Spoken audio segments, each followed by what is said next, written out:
Сәлеметсіздер ме, құрметті көрермендер. Бахар Лайф каналына қош келдіңіздер. Бүгінгі тақырыбымыз баланы горшокқа үйрету. Ең бірінші баланың бұл жерде жасын ескергеніміз дұрыс. 1,5 жас, 1,5-2 жас аралығында баланы горшокқа үйретуге ең тиімді, оңтайлы уақыт болып саналады. Балаңыз 18 айға толды ма, ол балаға өте ыңғайлы. Өйткені бұл кезде бала сіз одан не қалап тұрғаныңызды түсінеді.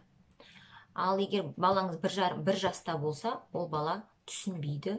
Оған мысалы не үшін горшок беріп тұрғаныңызды түсінбегеннен кейін бала онымен ойыншық ретінде ойнап жүре беруі де мүмкін.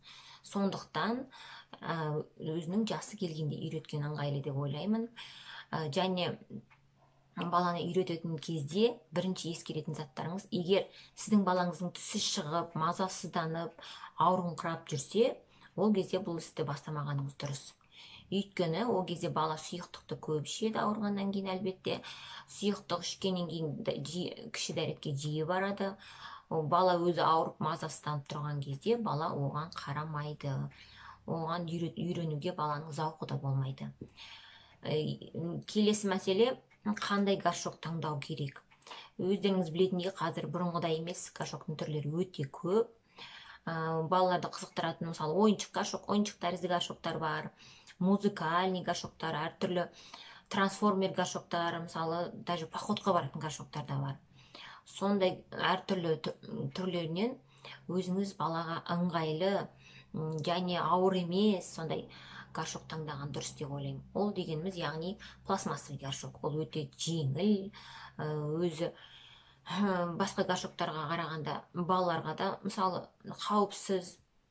Мысалы, сіз керамикалық горшок пен темір горшокты алсаңыз, олар біріншіден ауыр болып келеді, және олар суық болады. Баланың денесін тітіркендіріп, оны қайтадан баланың отырғысы келмей қалады әрине. Горшок таңдаған кезде пластмассовыйны алғандарыңыз жөн деп ойлаймын. Және горшокты кішкене баланы өзіне ұнайтын сондай горшок алғандарыңыз дұрыс. Горшокты алған бетте үйге әкеліп, бір баланың көзіне көрнекті бір жерге күнделікті қойып отырғандарыңыз дұрыс. Бір жерде тұру керек горшок. Егер ол бүкіл үйдің ішінде анда-мында жатса, ол керек кезінде бала оны таба алмай қалады. Сондықтан көз алдында күнде бір орында тұрғаны дұрыс. Үйге алып келгеннен кейін сіз әрине баланы горшокпен таныстырасыз, ол не үшін керек екенін түсіндіресіз. Бала горшокпен танысып, одан қорықпай, және оны ойыншық ретінде пайдаланып кетпеу керек. Егер де сіз мысалы көп балалы отбасы болсаңыздар, ол сіздерге өте ыңғайлы. Сіздің үлкен балалар мысалы үлгі ретінде көрсетеді, түсіндіреді оған, күнделікті өзі де көріп жүреді, мысалы ағалар, әпкелер не істеп жатқанын. Сондықтан көп балалы отбасыларға ондай мәселе тез шешіледі. Және баланы үйретуге ең ыңғайлы мезгіл жаз мезгілі болады. Жаз айы, күн ыстық, балалар мысалы жеңіл киінеді, жеңіл желпі киім киінеді. Шешіп отыра қалуға да ыңғайлы, мысалы трусигі мен штанишкасын шешіп салады, шортигін шешіп салады. Сондықтан жаз айы өте ыңғайлы. Кейбір балалар жалаңаш ойнап жүретін балалар болады. Көз алдында горшок тұрады, бала барады да отыра қалады әр уақытта. Жиі тосып отырғаннан кейін бала да үйренеді ғой. Сондықтан жаз айы өте тиімді ай болып саналады балаға горшокқа үйренуге. Одан кейін сіз баланы горшокқа отырғызған кезде 5 минут, 10 минуттан артық отырғызбаңыз. Одан артық баланы қинап отырудың қажеті жоқ. Сенің пока отырып болғанға дейін тұрмайсың деп баланы олай қинамаңыздар. 5 минут, максимум 10 минут артығымен отырғызыңыздар. Егер отырмай балаңыз көнбей жатса, қызықты бір сөзге айналдырасыз ба, бір кішкене суреті бар кітап бере қойыңыз қолына, алданып соған қарап отырсын. Ол жерде әртүрлі ойындар ойнатып, сотка беріп қойсаңыз, ол бала ол жерде отырып, көп отырып, не үшін отырғанын ұмытып қалады бала. Сол соткасын көріп, ойнап отыра береді, не үшін отырғанын ұмытып қалады. Сондықтан бір отырып алғанға дейін 5-10 минут алдап, одан кейін баланы тұрғызу керек. Көп отырғызуға болмайды. Балаңызды одан кейін үйретудің кезеңдерін сіздерге түсіндірейін. Үйрету бастаған бірінші күннен бастап, сіз балаға жөргегін, яғни подгузнигін кигізбейсіз. Сол күні бойы кигізбейсіз балаға. Баламен күні бойы сол горшокты таныстырып, даже керек болса горшокқа сурет салып қойыңыз, андай күліп тұрған, қызықты болсын балаға. Горшокпен таныстырасыз. Әр жарты сағат сайын баланы тосасыз қайта-қайта горшокқа. Бірінші күн солай істейсіз.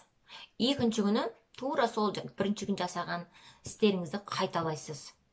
Тура солай. Одан кейін үшінші күні сіздер далаға ойнауға шығатын кезде баланы тосасыз.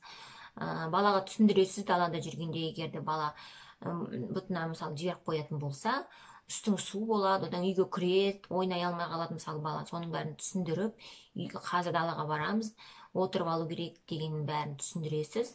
Егер күн жылы болса, өзіңізбен бірге горшокты алып кетуге де болады мысалы. Бір-екі рет арасында кішкене тосып жібересіз бала үйреніп алғанға дейін. Одан кейін, уже 1-2 аптадан кейін ол горшоктың да керегі болмайды. Өйткені бала өзі түсінгеннен кейін, ол бала оны өзінің несеп жолын өзі қадағалайтын сондай деңгейге жетеді. Ол кезде өзіңізбен бірге тасып жүрмейсіз горшокты. Одан кейін, мысалы балаларда болады, іштері қатып қалып ауыратын балалар болады. Ол балалардың ондай кезде бірден диетасын өзгертіңіздер. Балаға сұйықтықты көп беріңіздер. Банан сондай беріп баланың үлкен дәретке отырғанда балаға ауыртпашылық туындап, бала горшоктан қашып, өйткені ол ауырады деген сондай оймен бала горшокқа жолағысы келмей қалатын кездер болады. Сондықтан осының бәрін алдына алыңыздар.